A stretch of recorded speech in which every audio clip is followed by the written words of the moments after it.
Hello, y'all. I am back again with part three, freeing yourself from caregiving, y'all. So, I'm not sure how many parts this is going to be, but as of right now, this is part three.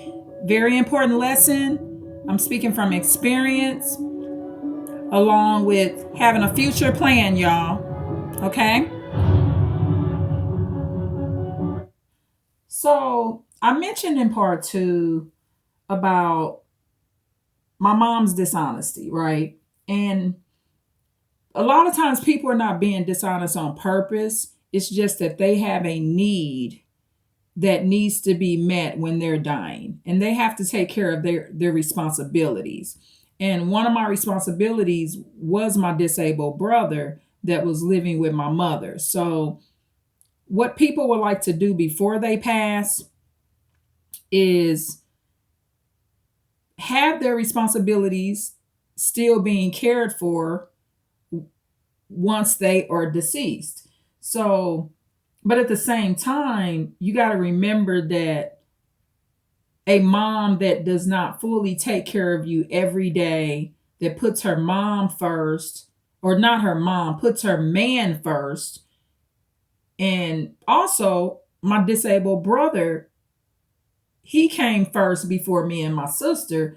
So, my mom missed out on a lot of good times that she could have had with me and my sister because she was overwhelmed with this responsibility of my brother. So, what I wanted to point out was in this, remember, your views are going to change. That's another reason not to be a caregiver, y'all, because your views change as you mature and get older and your life changes. So, of course, my views are totally different than they were when I took on the responsibility. So, what I did was I made a hasty decision, thinking about my mom, my brother, not thinking about me. So, that's another reason not to do it. And another reason not to be a caregiver, y'all, and this may sound kind of weird. Maybe it won't sound weird, but I'm going to say it anyway because I want to protect you from this. You're getting yourself involved in someone else's punishment. So, my brother, that's my mother's punishment, having to take care of a disabled child that she had when she was a teenager. And it is a punishment. It is. In her case, it's a punishment. Because her punishment, once she's in a grave, now hurts my life. And I'm her daughter, just like my brother is my mother's son. So you want to stay clear of getting yourself involved with another woman or man's punishment. It's kind of like you getting involved in the karma realm, y'all, and it'll bring you bad luck because my brother is, in some sense, you may view all disabled people as a blessing. That's fine if you want to view it like that. But I think when any person is born, whoever has to take care of them, even if they are not disabled, it's a form of a burden and some sort of a punishment because it's not all going to be like fantasy, y'all, where everything going to be perfect. This person that you take care of, even if it's your own kids, a disabled relative or friend or neighbor or whatever, everything not always going to be nice. Okay? So you want to be realistic about these situations.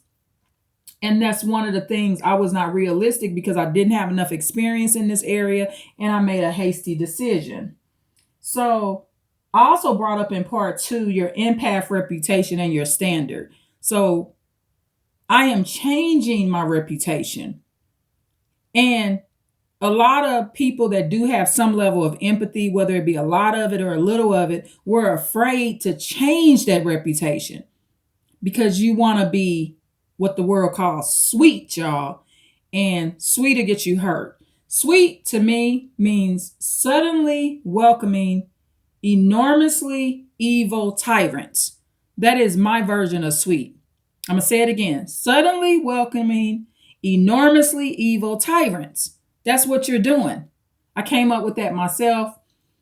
Y'all, I write sometimes too. I write poems and just journal writings and things like that. So, yeah, you want to stay out of somebody else's bad karma realm and their punishment, because now their punishment is now your punishment. And that's something I didn't understand at the time that I want to share with you now so that you don't have to go through what I went through. And y'all, somebody with real empathy, they don't want to see you go through something bad that they went through. They gonna tell you the honest to God truth. Now, at the end of the day, it's still your choice if you want to do caregiving. However, just stay clear of it. And if you are someone that suffers from a lot of depression, definitely don't do it. You are doing the patient a disservice if you seriously suffer from depression. That's something that I don't suffer from on a regular. I mean, have I been depressed a couple of times? Yeah, I had situational depressions over major things that I lost, people that I lost.